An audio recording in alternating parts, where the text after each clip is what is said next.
Kelly O'Neill. We thank you for joining us today.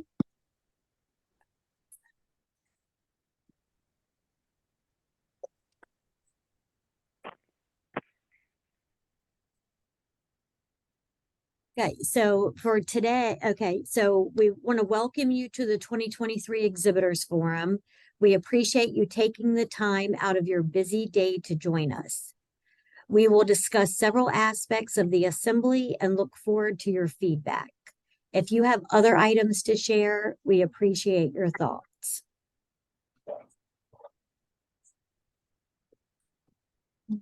Okay. So I think the first thing we want to do is we want to thank the exhibits work group.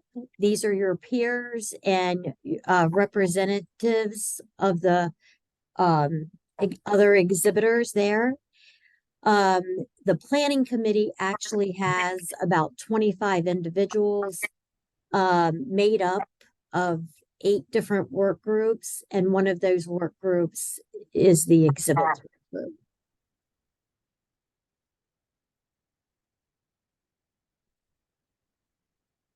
Am I still going? Yeah. Okay. All right. So the one thing I know everybody wants to know is how many people were at the show. And we had about 1,800 individuals, 913 attendees, 829 exhibitors, and then 99 virtual participants. So while attendance was less than pre-pandemic years, we were pleased with the quality and quantity of participants. So we did try a lot of new ideas this year. Some were more successful than others. All right, so I'm going to turn it over to Kelly now. Thank you, Tina. Hello, everybody. Just wanted to get started with the first night, which was the opening reception, which included mascots from the Fevers and the Pacers. We had a marching band from the Pike High School, along with the Indiana wheelchair basketball team. We were also honored to have the deputy mayor welcome attendees and participate in the ribbon cutting as well, which was kind of cool. Your participation made the event even more memorable with participating in the Team Up and Tailgate Team Spirit contest.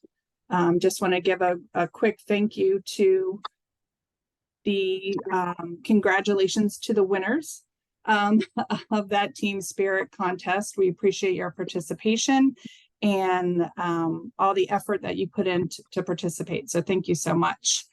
Does anybody have any comments or feedback that they want to give this time about the welcome reception, the tailgate party, the theme, the Team Spirit contest? Feel free to unmute, chime in. You can also ask a question as well. We have somebody that is going to be looking at the question box as well. Just chime in. Very open today. I thought it went well. We had fun. Good. Everybody seemed to have a good time. Scott, didn't you guys have the little simulator? No, that was somebody else. Sorry. But everybody did all kinds of cool stuff during the tailgate party. We had a little football game, but yeah. But it was fun. Yeah. Any other feedback from the Wednesday evening?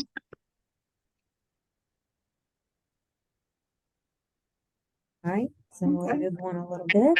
We'll kind of go ahead forward with the rest of the exhibit hall activities. You know, we're always interested in what suggestions you guys have for any ideas or activities to take place in the hall. In regards to some of the suggestions that we got back in this year's post-show exhibitor evaluations were, you know, number one, something I thought I'd never hear, but people want to go back to box lunches. So that was one of the suggestions. You know, another one was door prizes to entice attendees to visit the exhibit hall. Better use of the PA system to facilitate communication about, all the activities that are taking place in the exhibit hall. And then, of course, the annual, why don't you combine with the Academy and have one meeting? So unfortunately, that's, not a decision that's up to us, but it always does come up as a suggestion. So at this time, we want to open it up again to see if anybody has any suggestions that they would like to maybe see in the future for exhibit hall activities. Kelly, someone just wrote in the chat about Okay. the lunches. It's just clarifying that maybe it's not they want to go back to box lunches, but they just didn't enjoy having to wait for an hour. So Yeah. that comment. I think that's a really good point. I'm not sure that anybody gets excited about those box lunches, but if the alternative is what we had, then box lunches beat that hands down, in my humble opinion. Mm-hmm. Have we ever had a hot lunch?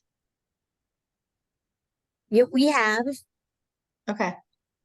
Like a buffet style in a few spots or something along that line? Yeah, we had that in San Antonio. And again, not everybody can facilitate that. Unfortunately, this year, I mean, we had at least 4 conversations with the convention center. They assured us that they could handle, the concession lunches. We did make some adjustments on Friday and things went a little better. However, there wasn't nearly enough grab and go. But we were excited to introduce the concession concept. Mm-hmm. Unfortunately, and we tried to anticipate problems such as the long lines, which is why we printed the menu in the program. We had extra handouts so people could decide before they got to the front of the line what they wanted, which did not happen. That was part of the problem. But also the staff at the center, they just weren't moving fast enough. Mm-hmm. Or maybe there was too many choices. So yeah, it was my comment. It was mostly a joke, but there's some truth to it. And I think what you did on Friday with opening up that alternative, that was awesome. It was like a nice full menu, good quality food, and you could walk up and get it right away. I think, like people are saying in the chat, it was the convention center's fault or problem, not AOPA. Their staff was just not great. I did have some feedback from vendors as I walked around and got some notes from some folks, and one of them was, would it be possible to allow the vendors lunch to open for the vendors 30 minutes prior to open it up for everybody else? That gives them a chance to, we have did their that. lunch. And so We actually did. Yeah, it was open at 11 so the concession stands were open from 11 to 3 every day. And, I think one problem that we have is that, we communicate with the booth managers or the exhibit managers, and then we expect them to communicate with their team. So it's another thing we probably need to look at is how we communicate with the exhibit team. Because I know the exhibit managers get bombarded. They're working on a lot of shows and they're getting, things from AOPA and other organizations, and maybe some of those things just weren't, highlighted. Another thing we did for the first time this year is we actually, when exhibitors picked up their badge, they were handed a piece of paper that outlined some of the very specific things they needed to know, like about lunch and about the exhibitor education, and, things like that. Yeah. maybe Brad, did you have any other? well, maybe if the lunch was open to the exhibitors as presented, maybe I think people saw that and everybody started to go get their lunch, which had its own complexities. I wonder if that Yeah. Well, the education let out at noon, so Yes. exhibitors had a full hour to kind of. But Yeah, again, there wasn't it. The lunch was open at 11, and if you went as late as 11:45, you had no trouble at all. That because someone in my booth did exactly that. It took them about 5 minutes. 15 minutes later, it was chaos. So Are you I talking think about more of Thursday, Russ? well, that was the first day, yes. Yeah. So that was Thursday. If I think maybe conveying the message that the lunch was open to the exhibitors basically in the moment, either by PA or something else, that might have been helpful. But I agree. We should have announced it on the PA. And that goes And a back to couple of- one of the suggestions too, is to utilize the PA a little bit more to make more announcements in the hall to what's going on in relation. And this, I don't know how frequent, I've seen this come up in chat a couple of times right now, and it did happen in our booth too, that some of the cards weren't loaded or weren't loaded properly. One of my team members went up, waited in line, finally got to the front of the line, and sure enough, there was nothing on the card or $3 on the card or something like that. And that was day one. So there was no opportunity Yeah. for it to have been used. So I mean, I had two people come to me at the information counter and we gave them a new card. Those were the only two cases that we knew of. yeah, Did you recoup money that wasn't spent? that's a good question. Yes. Okay, good.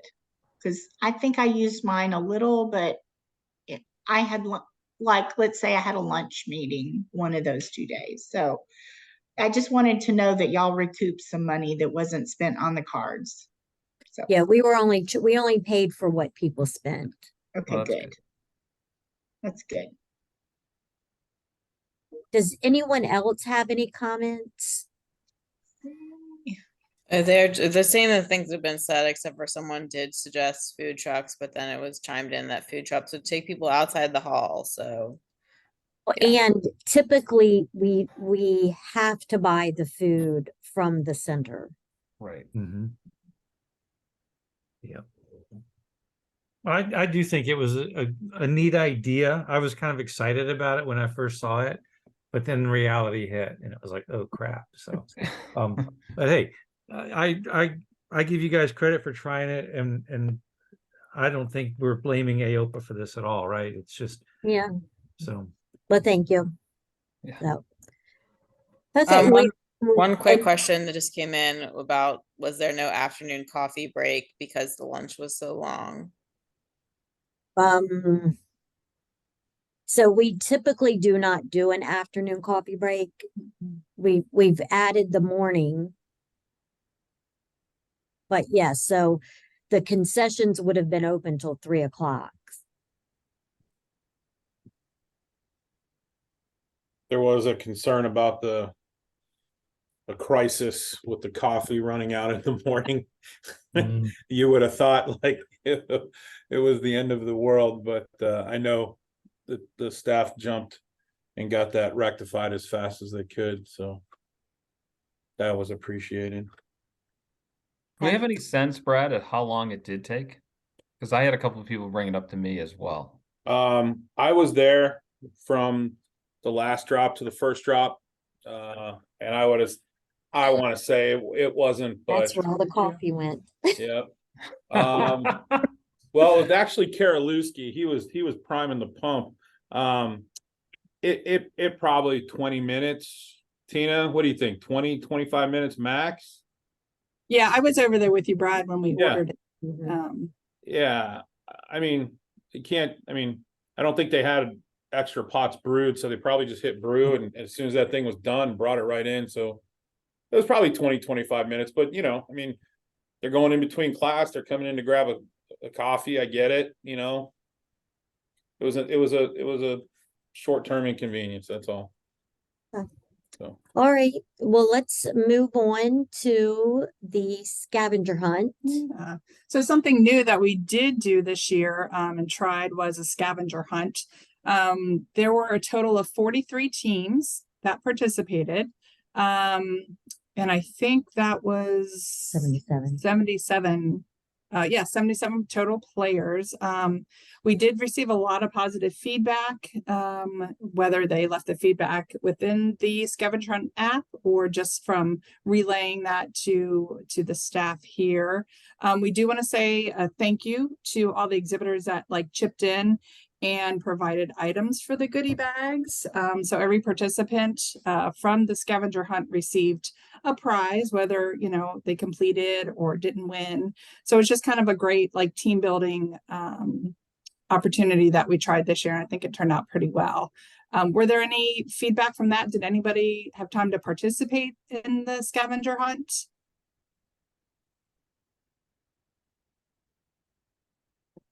Okay, all right. Moving on Yeah. to our next topic. Yeah. So our manufacturer workshops and product preview theaters continue to be one of like the top attended sessions at the assembly. If you weren't able to make it to the product preview theater this year, we even added bleacher style seating to kind of give the sessions more of a theater style feeling. It was a little bit more comfortable than the chairs, just to give it a little oomph. So I think that worked out really well. It just happened to be that the convention center had bleachers available for us to use. You can see by the slide here, we have all the numbers scanned in, the number of workshops, which kind of averaged the number of individuals to each of those presentations. Are there any comments or suggestions pertaining to the workshops or the product preview theaters? Comment was made that it was nice that the theater was closed off because the sound was better. Okay.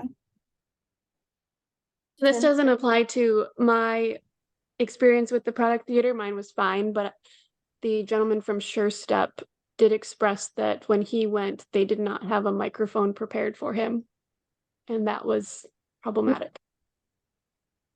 Well, okay, we'll have to follow up with him Yeah. and see, because we had a permanent microphone and AV set up, and we had a volunteer who was managing the product preview theater for us. He So might have been one of thank the you for first that. ones of the day. I'm not sure. He was the first session of the day, and the lapel mic did not work. And so he went ahead and started without a mic, which wasn't great. And then they did offer him a handheld mic, but at that point he had already kind of started his presentation. So it didn't end up being super successful because he was having to just try and project his voice. He could have stopped and try and got the mic, and everything, but it was a little difficult to do that when you're kind of already rolling. So, Okay, we can follow up with you after this mhm. about that. Okay. Okay.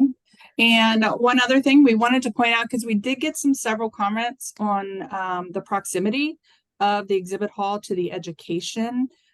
Basically each day after the general session, which did take place at the JW Marriott across the Skywalk, all the rest of the day's events took place at the convention center. So the exhibit hall, the education were basically right across from each other. So the distance from each of those was probably the closest that we've had in proximity in any location that we've had. So I'm just not sure on the feedback if people were just getting it confused with Wednesday, because the workshops were at the JW, but once everything kicked off Thursday at the general session, each morning's general session, you were all right there in one central location.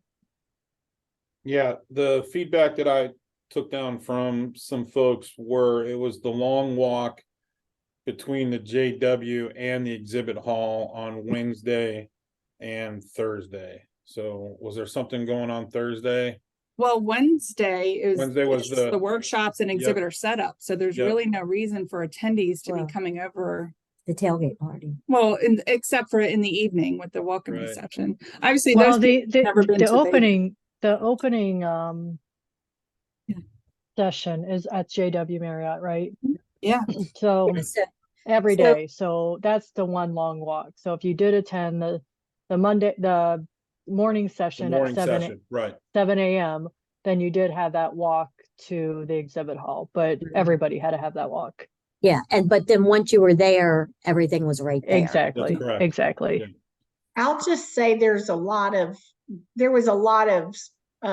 congregating at the Starbucks. So Mhm. that area was full all the time, all day long. Mhm. Sure. Lots of side meetings happening there versus The bar, the it was, convention center. So If you sat in that area, you would have seen everyone you needed to see, unfortunately. But yeah, so And that everyone was, you didn't need to see. Mhm. and there were some meetings going on outside of the classes with different companies and things like that. So Mhm. that was pulling people back and forth, I would say. Yeah, I mean, we do our best to manage that. Like if somebody wants space, like from the JW, then it has to come through us, like for approval. But if you're going to the Marriott down the street or anything else, like we have, no control. Right. I think can you hear me? I just unmuted. Yep. I think to that point, our main thing was and it seemed to be the conversation with all exhibitors, just kind of the light flow of people in the exhibit hall. And I think to that point of the Starbucks being full, coffee is definitely a draw, no matter what time of day. So if by any chance we could have, even a larger time frame of coffee tea kind of in the very center of the hallways in the exhibit hall, that would, I think, make a huge difference as far as flow. I mean, and that might be more doable in Charlotte because the prices are the price of coffee is about half price of a typical convention center. But when you're paying $120 for a gallon of coffee, it's really hard to have a flow all day, for 2,000 people. Yeah. Right. If y'all haven't planned a meeting, you would be shocked at what they charge for this stuff. But our thought was if we had coffee in the morning during that networking break, and then from 11 to 3, everybody had their cards with plenty, of money on there to buy whatever they wanted. And not everybody does drink coffee and then you have to have coffee, decaf, and hot tea. But I hear you. I'm a coffee drinker. I love my coffee. And at a meeting, I drink twice as much as I normally would. So, maybe that is something we can do for Charlotte. Thank you. Yeah, and I've seen I know that to sponsor coffee at some shows, I've seen the prices. I definitely understand that. But I think the investment as far as, people being personally happy with either coffee, tea, something warm. The exhibit halls are so cold. Honestly, sometimes I just get hot water to hold, but and then also just to bring people in. Yeah, again, just like the Starbucks, that's what people congregate around, can talk over. It just makes a huge difference, I think, for attendees and exhibitors. Thank you. Thank you for that. No, thank you. We appreciate it. And that's well noted. I will say, I know that we definitely did sell out the Starbucks. All their products, if you notice, each day was like out of stock, out of stock, out of stock, out of stock. So good job, guys. Yeah. And apparently we're bigger wine drinkers than we used to be. Yes. Because they kept running out of wine. So. We're getting older. Less beer, more wine. All right. We'll move on to the exhibitor education. This is our, I think, 3rd year that we offered this for exhibitors. We wanted to check with you. Everybody that's on the call right now, did you attend the session? If you did, what did you think about it? Do you have suggestions for next year's education that we would want to offer? I attended the exhibitor one. It was really good. If we could do more around PDAC and CMS for exhibitors, that'd be helpful again. Yep.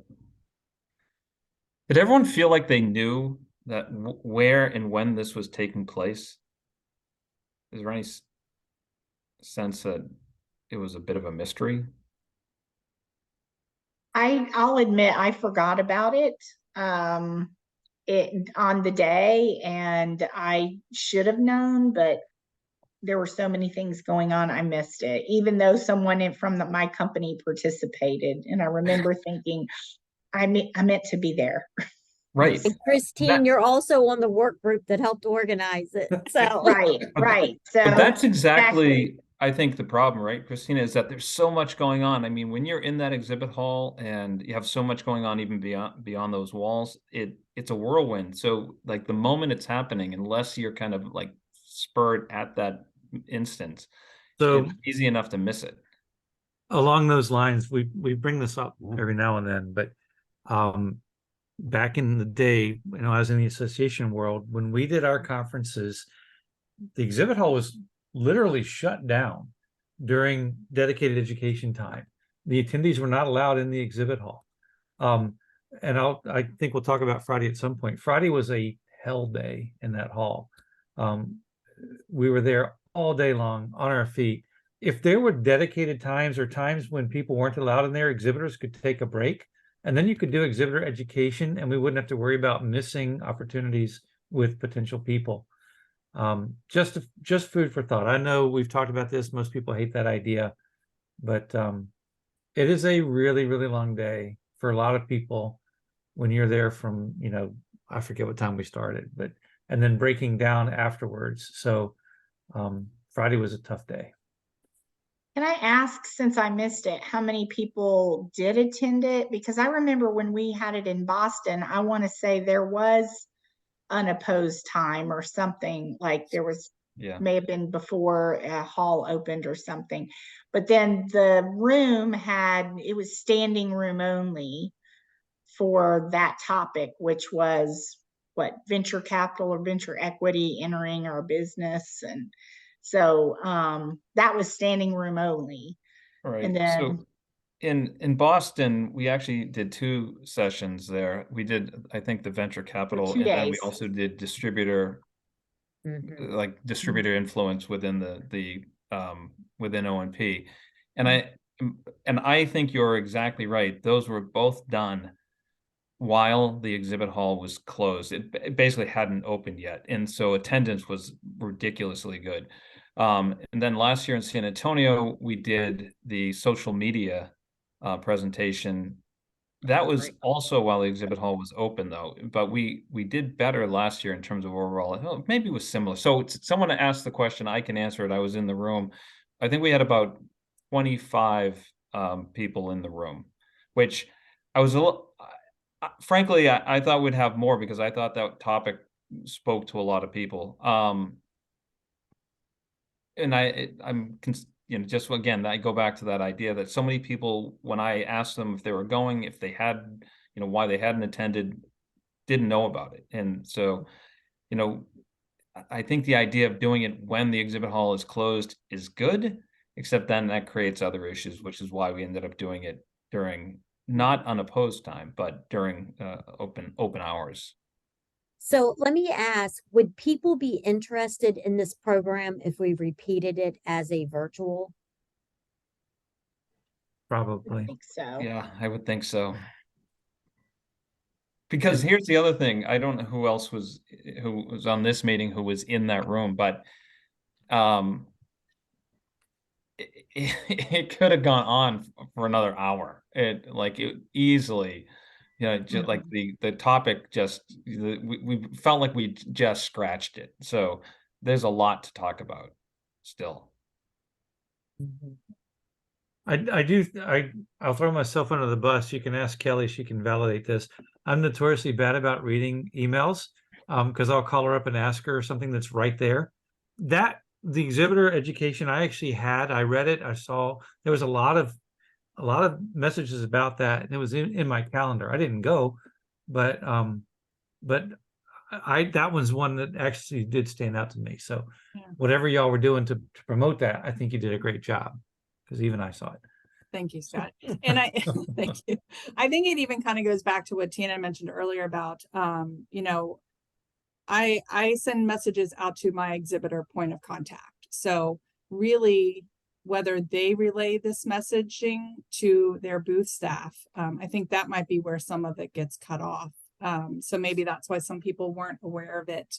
I do know, I think we had mentioned it in the exhibitor webinar that we did in July. It was also mentioned in the newsletter, I think the number 3 and 4.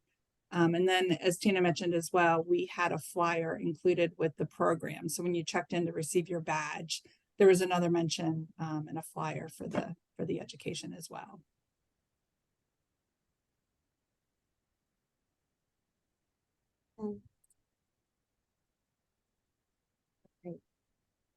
All right, up next, what did you guys think about Indianapolis? You know, as a destination, you know, city. I got a lot of compliments from the Midwest folks that had the ability to drive versus fly. They were very complimentary. I mean, at least a half a dozen, you know, business owners that drove in versus taking flights. That allowed them to bring an extra person or two from their clinic. Or a full team even. Yeah. Yeah. So I'm curious, for the person that said they hated it, I'm wondering why, because I Yeah, love sorry, that Indy. was me. I think it's a fantastic city. I think the location's great. In terms of getting people there, I think the problem was just like I had to go to CVS and there wasn't a CVS. I had to get one of those lines, which was a lot of fun. But there was usually when we go to a show, there's like a Walgreens right down the street. Oh, we need some scissors. We need something like this, something quick. Everything here seemed to. It was a very like I'm from Detroit. It reminded me a lot of Detroit, where it's a car city. You know, it's a car to get places. But I think like where it was nice. It's just if you needed something that you forgot to bring, you're in trouble, you know? I mean, I want to say I walked to dinner, let's see, Wednesday, 2 out of the 3 nights that I was there, there were restaurants about 3 or 4 blocks away. Right. And then I did Uber a night to a dinner. So exactly. It's just like when you get the that's whole not team going. unusual for me on the road, is to just get an Uber to wherever I need to go. Right. It's just, you know, we got a team of like 12 people who've been standing all day, and then we got to walk 3 blocks to a restaurant. It's just more difficult. And I think the restaurants that were in the location were just not an option, just because it was insane every night. That's all. I just think it was, the city itself was nice. I think it was just the immediate things around the location were difficult. Yeah, I was surprised. I mean, it's petty, but there was only the one Starbucks with coffee anywhere within walking distance of that convention center. And that wouldn't keep me from going to a city, but I was blown away by the fact that there was no coffee to be had. So, and I wasn't there wasn't like we had to find secret coffee places, which we did. I mean, I asked everybody, is there coffee around here? No, just Starbucks in the Marriott. Really? So anyway. No, I walked for coffee one morning, but where I ended up finding it was like inside another building. Huh. So it wasn't, you know, it wasn't just like a standalone coffee shop, like I think, you know, is more obvious and easier to find and what people are looking for. But I did find coffee in the area just a few blocks away. I did Google coffee shops and things like that, but they were usually inside other buildings.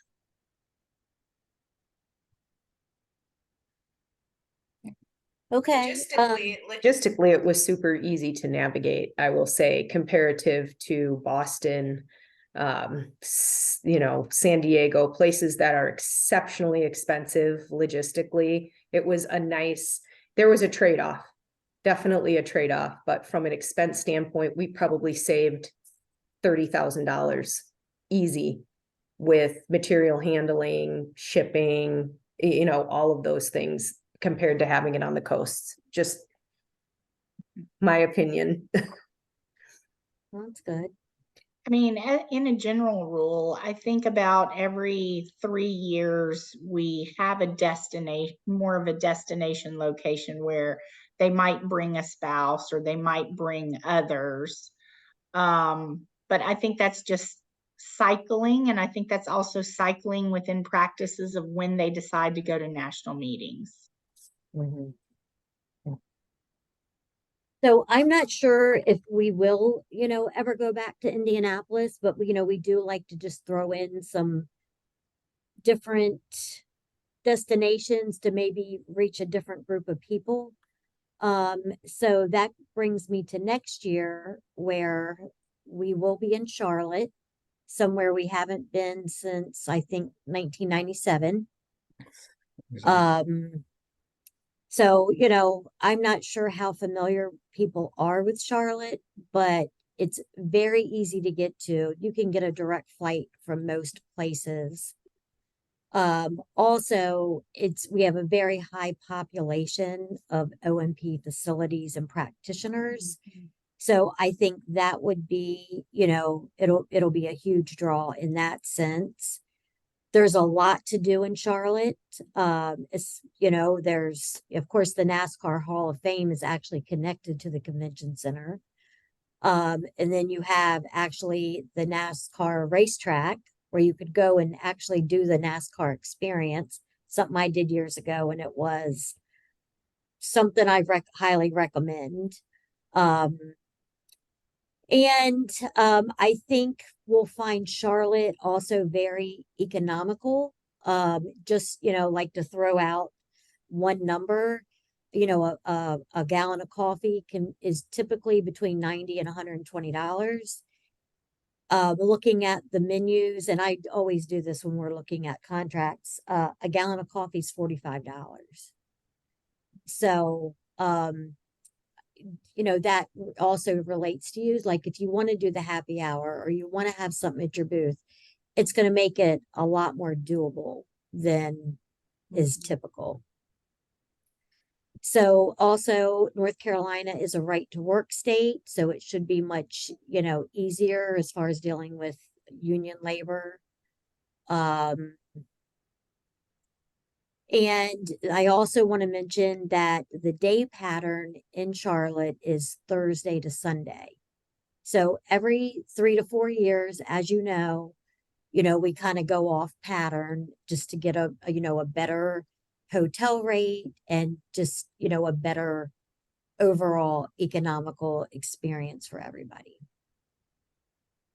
So does that mean the workshops are Thursday? Yes. And the exhibit hall would close Sunday or Saturday? Saturday. Okay. So so one thing that I have where we could, you know, take this and make it into a good thing, I probably shouldn't mention because I've only discussed this with a few of the work group members, is that possibly on Saturday we could do something like give away some free exhibit hall only passes to some of the locals. Now it would not include food, it would not include other things, but you know, who knows, maybe we could get, you know, maybe bump that day up into something special. And those people would only be there to go to the exhibit hall, so you would have their attention. So we're looking at some other creative ideas. We did try something like this, and when we were in San Diego, we did a consumer day, which I think some people had some success, but it wasn't exactly what we were looking for, where I think this could be, this twist on it.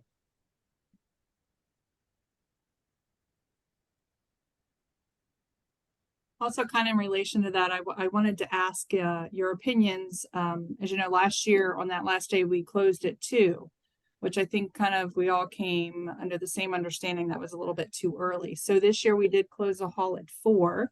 So I wanted to kind of get your feeling on how that went this year opposed to the 2 o'clock. Did that give everybody a better time frame closing at 4? So I'll chime in first here. I thought that time worked really well. It extended that day so you didn't feel like people were trying to get out at noon or something. And I think this is related. I didn't really get a sense that people were breaking down early either. So, you know, you always get a couple of people starting to disassemble midway through the day, but I felt like people were engaged to the end, and then at that 4 o'clock time feels like just right, so you can get broken down and out of there. And either if you're driving, you can go home, or if you're still there for the evening, you can go out to dinner with someone. So it's I think that's a really good time, but I certainly welcome other people's opinion as well.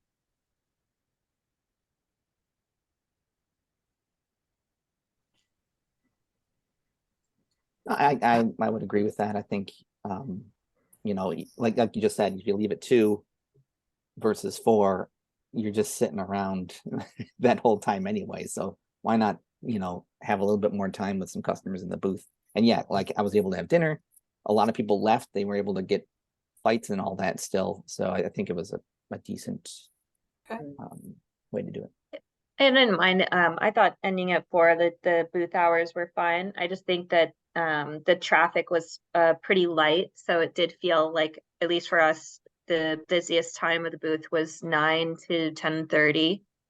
The unopposed hours that were shared were really good to know. I thought they were a little, the unopposed time, I'm sorry, the opposed time first day, I think that was Thursday. I think it was a 2 to 5 time period, 3 hours of opposed time, felt a little long. Maybe considering, you know, shutting down the hall or something like that, because it just felt like we're standing a lot.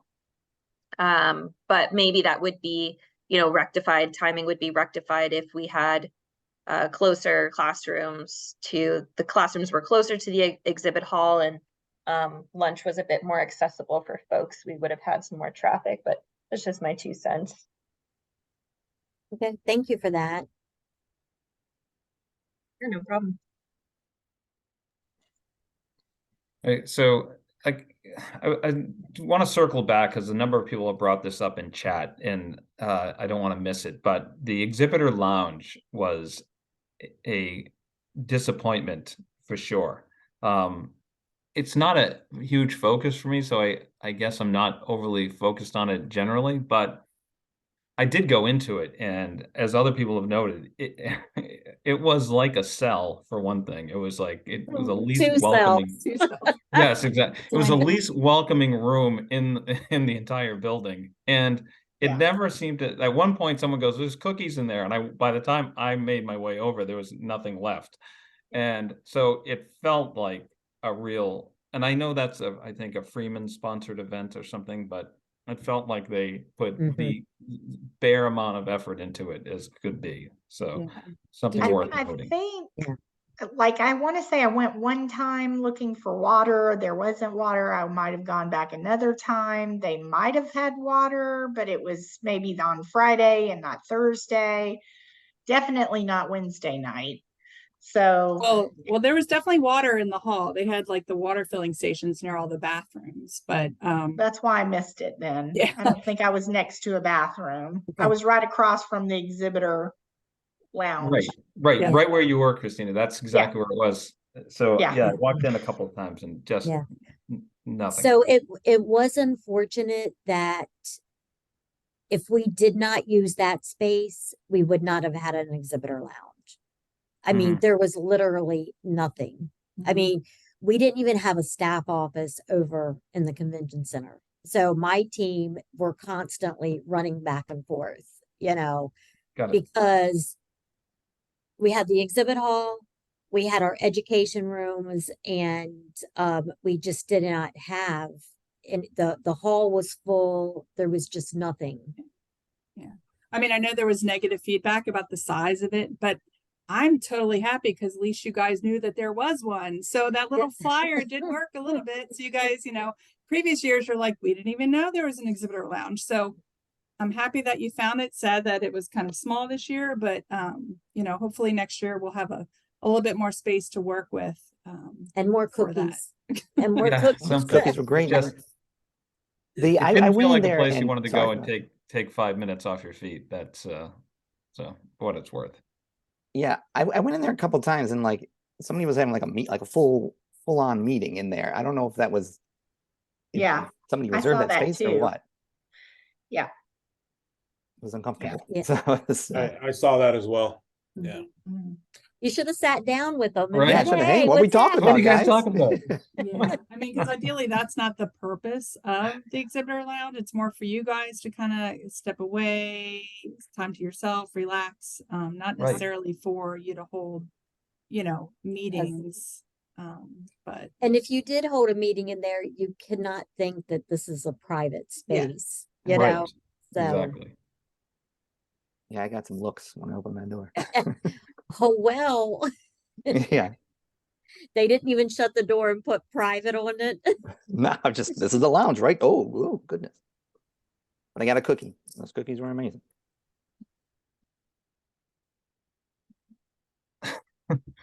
So apparently the cookies were good. Sorry, 5 out of Russ, 5. we owe you a cookie. Well, I was hungry because I missed lunch. Ouch.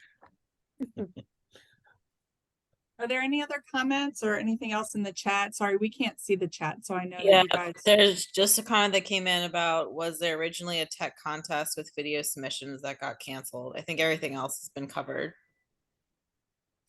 Yes, there was originally a tech contest that got canceled. That was due to lack of interest. We just didn't have enough submissions to hold a contest. I have some other feedback. If you want me to share it here, or do you want me to put it in an email? I'm more than happy. I mean, the work group is going to have their own debrief, but if Okay. it's if it's information that needs to be shared, then I think but it's work group stuff.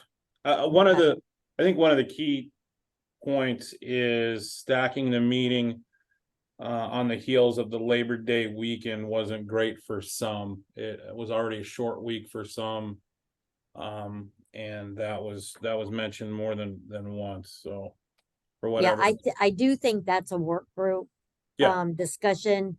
Okay. However, I now that we've put it out there, we should address it.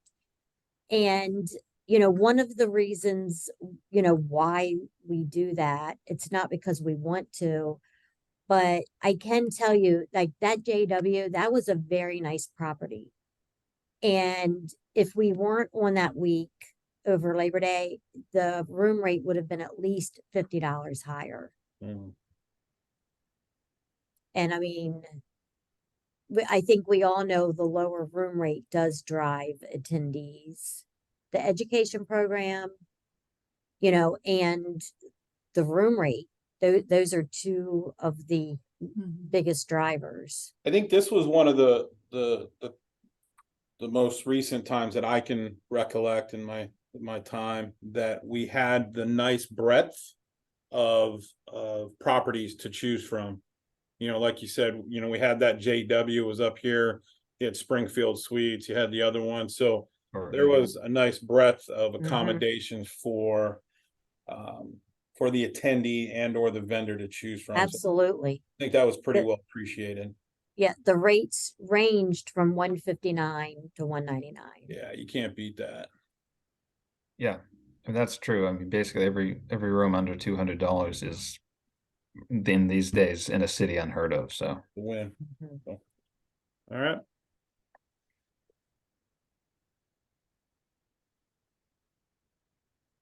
Go Well, Charlotte. this was a nice forum, a nice conversational forum.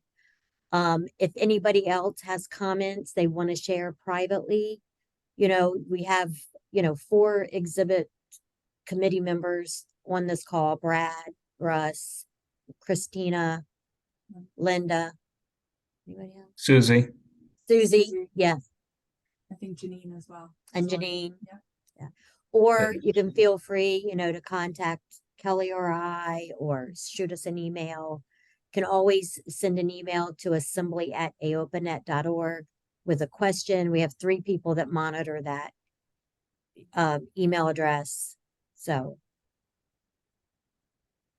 Yeah, thanks for putting this together and coordinating it. I think it's important to get everybody's feedback so we can improve the next year.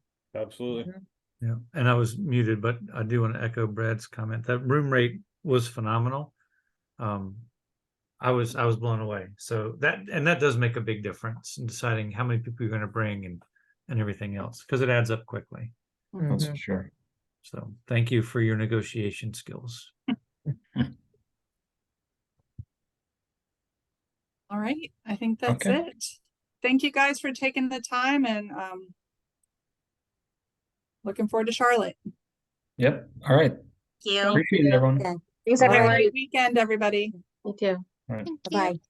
Bye. Bye.